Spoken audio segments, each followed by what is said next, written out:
नमस्कार, मैं अंजलि मिश्रा और स्वागत है आपका हमारे चैनल में। आपको बता दें कि अभी जो जदयू पार्टी है उन्हें बहुत ही बड़ा झटका लगा है और ये झटका उन्हें बीजेपी ने दिया है। दादर नगर हवेली एवं दमन और दीव की जदयू की जो इकाई है उनका विलय अब जो है पूरी तरीके से बीजेपी में हो गया है। जी हाँ, बिल्कुल सही सुना आपने। जब से नीतीश कुमार बीजेपी से गठबंधन तोड़ अलग हुए हैं, ये बैक टू बैक ये तीसरा बड़ा झटका है उनके लिए। और ऐसे में आपको बता दें कि कहीं ना कहीं नीतीश कुमार के लिए ये मुश्किलें बढ़ाने वाला है, जो कि लगातार अपोजिशन को एक साथ लाने की कोशिश कर रहे हैं और बिहार में और भी बेहतरीन तरीके से मजबूती के साथ नए गठबंधन जदयू के साथ खड़े होने की कोशिश कर रहे हैं। ऐसे में आपको बता दें कि बिहार में भाजपा और जदयू के रास्ते अलग होने के बाद नीतीश कुमार को ये तीसरा बड़ा झटका लगा है। दादरा नगर हवेली और दमन दीव में 1 दर्जन से ज्यादा जदयू नेताओं ने भाजपा का दामन थाम लिया है। इससे पहले आपको बता दें कि इससे पहले अरुणाचल प्रदेश और मणिपुरी में कई जदयू नेताओं ने भाजपा का साथ पकड़ा था। कहा जा सकता है कि यह जदयू को भाजपा का तीसरा झटका है। जानकारी के मुताबिक भाजपा के राष्ट्रीय अध्यक्ष जेपी नड्डा की उपस्थिति में स्थानीय निकायों के कई चुने हुए सदस्यों ने जदयू का साथ छोड़ दिया और औपचारिक रूप से भाजपा में शामिल हो गए। भाजपा के महासचिव तरुण चुग ने कहा कि यहाँ 16 जदयू नेता भाजपा में शामिल हुए हैं। जदयू की पूरी इकाई का ही भाजपा में विलय हो गया है। वैसे बात करें जदयू की तो बिहार के अलावा इसकी चुनावी उपस्थिति किसी राज्य में नहीं है। मणिपुर और अरुणाचल प्रदेश में भी जो इक्का दुक्का विधायक थे वो भी भाजपा में शामिल हो गए हैं। वहीं नीतीश कुमार की नजर 2024 के लोकसभा चुनाव पर है। वो विपक्षी एकता के लिए नेताओं से मुलाकात कर रहे हैं। मणिपुर में लगा था इनको बड़ा झटका और मणिपुर में जदयू के 6 में से 5 विधायक भाजपा में शामिल हो गए थे। इसके बाद जदयू में ने कहा था कि भाजपा पीठ में चूल्हा घोंप रही है। पार्टी ने अमित शाह और पीएम मोदी पर पार्टी तोड़ने का भी आरोप लगाया था और मणिपुर से पहले अरुणाचल प्रदेश में भी 8 विधायक भाजपा में शामिल हो गए थे। जदयू के अध्यक्ष ललन सिंह का कहना है कि भाजपा अनैतिक कार्य कर रही है, क्योंकि जो जदयू विधायक भाजपा में शामिल हुए हैं उन्होंने भाजपा के ही उम्मीदवारों को हराया था। ऐसे में जनता के साथ धोखा किया जा रहा है। बिहार में भाजपा और जदयू की सरकार बीते दिनों गिर गई है। नीतीश कुमार ने आरजेडी के साथ मिलकर सरकार बना ली और भाजपा किनारे हो गई। नीतीश कुमार ने फिर से मुख्यमंत्री पद की शपथ ली और तेजस्वी यादव उप मुख्यमंत्री बन गए। अब कांग्रेस, आरजेडी और जदयू गठबंधन की बिहार में सरकार है।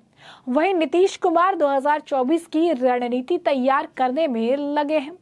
भाजपा ने नीतीश कुमार की पार्टी को इस रणनीति तैयार करने के ही बीच में जो है जनता यूनाइटेड दल को बड़ा राजनीतिक झटका देते हुए दादरा नगर हवेली दमन और दीव के जदयू प्रदेश इकाई अध्यक्ष समेत सभी सदस्यों को रविवार को ही भाजपा में शामिल कर लिया।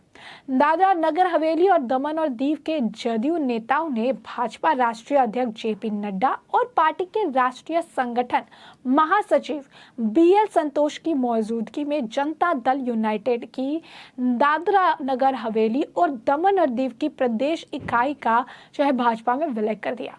इस अवसर पर भाजपा के राष्ट्रीय महासचिव तरुण चुग, राष्ट्रीय सचिव विजया राहटकर और प्रदेश इकाई अध्यक्ष दीपेश टांडेल भी मौजूद रहे। भाजपा राष्ट्रीय सचिव विजय राहटकर ने नीतीश कुमार की पार्टी के इन नेताओं का भाजपा में स्वागत करते हुए कहा कि दादरा नगर हवेली और दमन और दीव से जनता दल यूनाइटेड का अस्तित्व अब पूरी तरह से खत्म हो चुका है। जदयू की धोखे वाली राजनीति और बाहुबलियों के हाथ मिलाने के फैसले के बाद लोगों में नाखुशी थी। दादरा नगर हवेली के लोगों ने भी इस तरह की राजनीति को कभी पसंद नहीं किया। भाजपा में शामिल होने के बाद जदयू की दादरा नगर हवेली और दमन दीव इकाई के पूर्व अध्यक्ष धर्मेश चौहान ने कहा कि जनहितैषी नीतियों से प्रभावित होकर हम लोगों ने भारतीय जनता पार्टी में शामिल होने का निर्णय लिया है। आज पूरा देश प्रधानमंत्री नरेंद्र मोदी के नेतृत्व में देश भर में चल रही जो है अविरल विकास यात्रा में अपनी सहभागिता दे रहा है।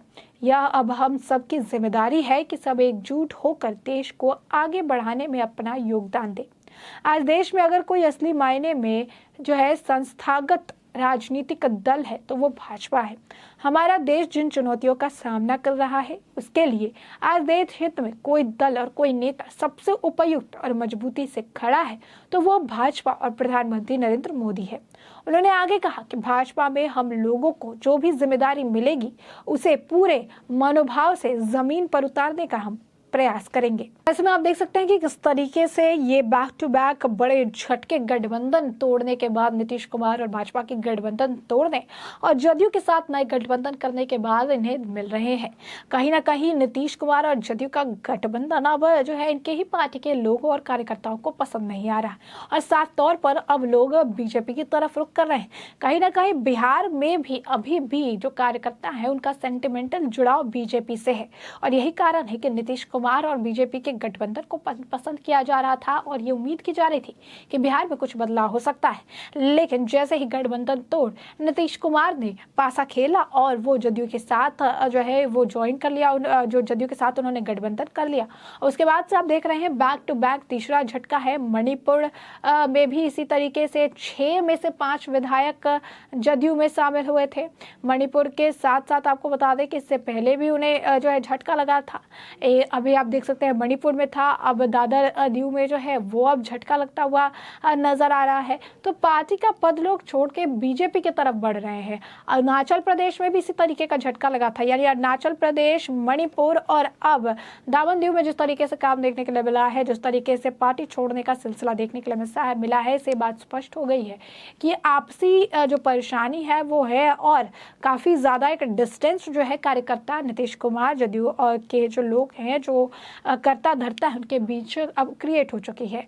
अरुणाचल प्रदेश में भी 8 विधायक भाजपा में शामिल हुए थे और इतनी भारी मात्रा में विधायकों का पार्टी छोड़कर फिर बीजेपी में शामिल होना कहीं ना कहीं आने वाले समय में जदयू और नीतीश के गठबंधन पर खतरा मंडराते हुए बता रहा है। और ऐसे में कहा जा सकता है कि महाराष्ट्र में भी एक खेल देखने के लिए मिला था। इसी तरीके से विधायक पाला बदल रहे थे और आंकड़े हमेशा बढ़ते नजर आए थे और ऐसा ही कुछ आलम अब जो है बिहार में भी खेल की संभावना समझ आ रही है। अब ऐसे में आपको बता दें कि जो है ये काफी बड़ा झटका है बिहार के मुख्यमंत्री नीतीश कुमार के लिए, जो कि बिहार में जो है नया गठबंधन के साथ काम कर रहे हैं, मजबूती से खड़े होने की बात कर रहे हैं, विपक्ष को एकजुट लाने की बात कर रहे हैं और कहीं ना कहीं जिस विपक्ष के लिए लड़ाई कर रहे हैं, जिसे छोड़ दिया है, उसी में उनके साथ वाले लोगों के कार्यकर्ता, उनके साथ में गठबंधन वाले के कार्यकर्ता आज के वक्त में शामिल होते हुए नजर आ रहे हैं। तो ऐसे में हमने आपको ये पूरा मामला जो है बड़े विस्तार से बताया है कि पूरा मुद्दा क्या था, किस तरीके से नीतीश कुमार जदयू के लिए एक बड़ा झटका है। बीजेपी ने बड़ा झटका दिया है। दादरा नगर हवेली और दमन और दीव के जदयू के इकाई का जो पूरा विलय है वो बीजेपी में हो चुका है। तो ऐसे में हमने आपको ये पूरा मामला विस्तार से बताया है और अब इस मामले पर आपकी जो राय हो कमेंट सेक्शन में कमेंट करके जरूर साझा करें।